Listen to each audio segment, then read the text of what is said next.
எப்போவுமே ஒரேமாரி காரக்குழம்பு செஞ்சு போர் அடிச்சுன்னா கொஞ்சம் டிஃப்ரெண்ட்டாக அந்த தஞ்சாவூர் ஸ்பெஷல் மசாலா அரைச்சி விட்ட காரக்குழம்பு செஞ்சு பாருங்கள். செம்ம டேஸ்ட்டாக இருக்கும். இதுக்கு ஒரு பேனில் 1 ஸ்பூன் அளவு கடலைப்பருப்பு, 1 ஸ்பூன் அளவு உளுத்தம்பருப்பு, 1 ஸ்பூன் அளவு துவரம்பருப்பு, 1 ஸ்பூன் அளவு பாசிப்பருப்பு சேர்த்து நல்லா ட்ரை ரோஸ்ட் பண்ணிக்கலாம்.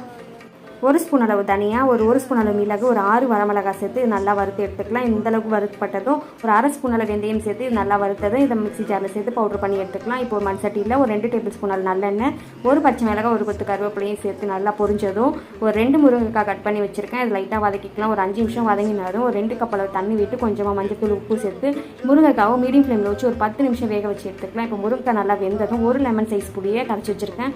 அதையும் சேர்த்து பச்சை வாடை போகிற அளவுக்கு நல்லா கொதிக்கட்டும் ஒரு 5 நிமிஷம்.